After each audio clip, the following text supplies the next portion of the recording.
tourists.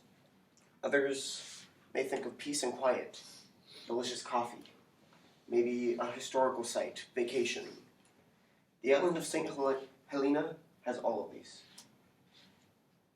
If you've ever heard of St. Helena before, it was probably in your world history textbook, where you learned that St. Helena was the island that Napoleon was exiled to after his defeat at the Battle of Waterloo in 1815. Today, it is one of the oldest British overseas territories and has a population of 4,500. It has long been a very niche tourist location, but recent changes have opened the island to a much larger audience. I've been a fan of weird locations, history, and travel for years. I spend hours just reading about it on the internet, and a few months ago I came across an amazing documentary on the island, and it really sparked my interest. Today I will take you through the history of the island, starting with its discovery, going through its colonization, Napoleon, and focus on recent changes that have shaped the island and will continue to shape it for years to come.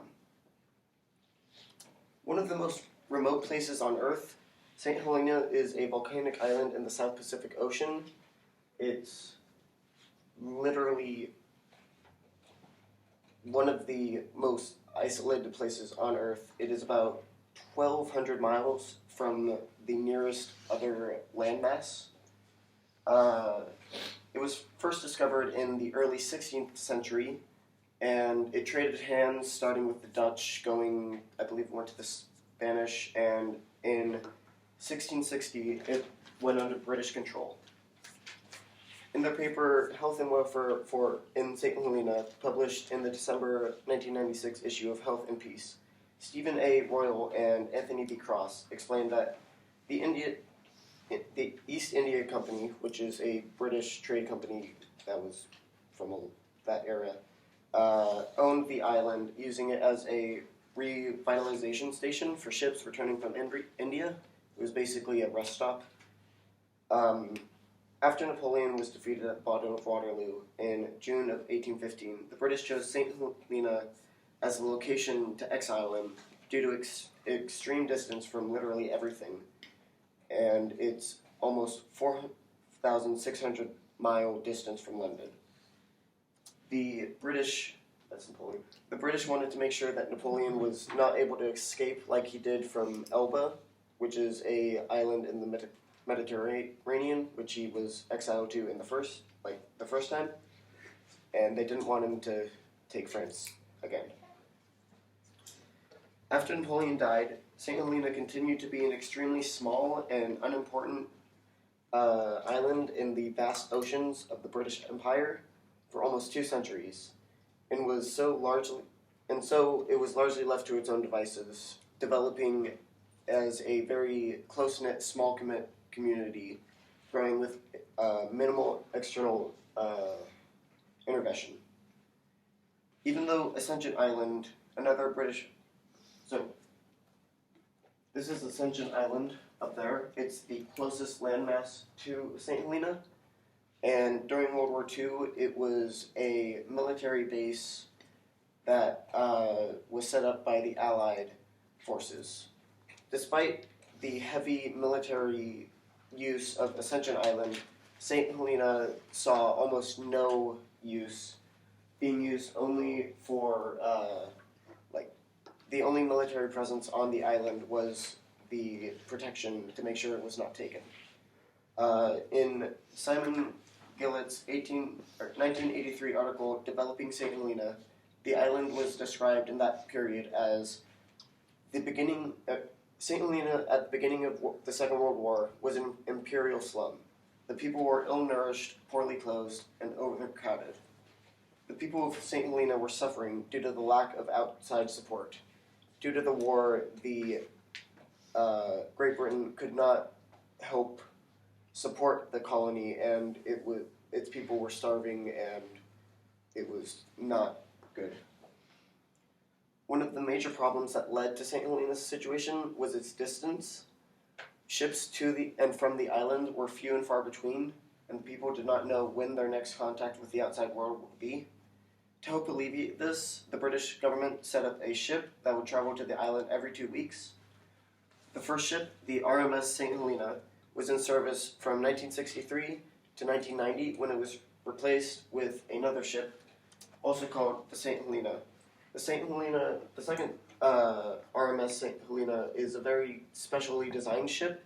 It's called a cargo liner, and it has in the front of the ship, it carries huge cargo crates, and in the back, it is a passenger ship able to hold about 200 passengers.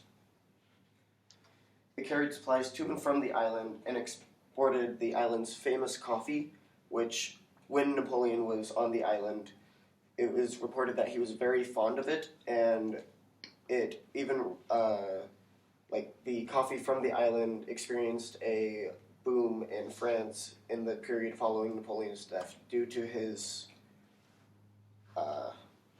praise of it. Despite the greater capacity of the newer vessel, Royal argued in a 2010 article in the Island Studies Journal that the problem is that the ship cannot deliver enough visitors to make much difference to the island's bleak economic situation. So basically, even though the ship helped create a link between St. Helena and the outside world, it didn't improve as much as people would hope.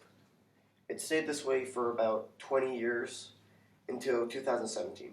In 2017, something happened that will change the island forever. After 12 years of planning and construction, the St. Helena Airport officially opened.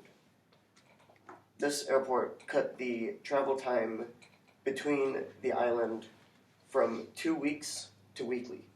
Now, every single week on Sundays, a plane came in and departed from St. Helena instead of having to wait 2 weeks for a ship that was already on a 2-week voyage. This has made tourism much more accessible. That's the runway on the airport. This airport has made tourism much more accessible. Now, if you want to visit the Longwood House, which is the house that was built for Napoleon to stay in while he was on the island, if you want to hike in one of the most biologically diverse islands in the world, due to its relatively small outside interaction, if you want to experience a place unique in the entire world, you won't be stuck there for 2 weeks. In the article St. Helena, published in the Business Traveler in 2018, the number of visitors to the island is expected to increase immensely in the coming years. With a rich history and geography, the recent introduction of the St. Helena Airport has made life and tourism on the island significantly easier. It is something that is worth exploring if you ever get the chance.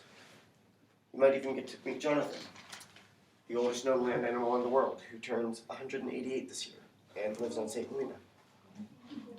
Thank you.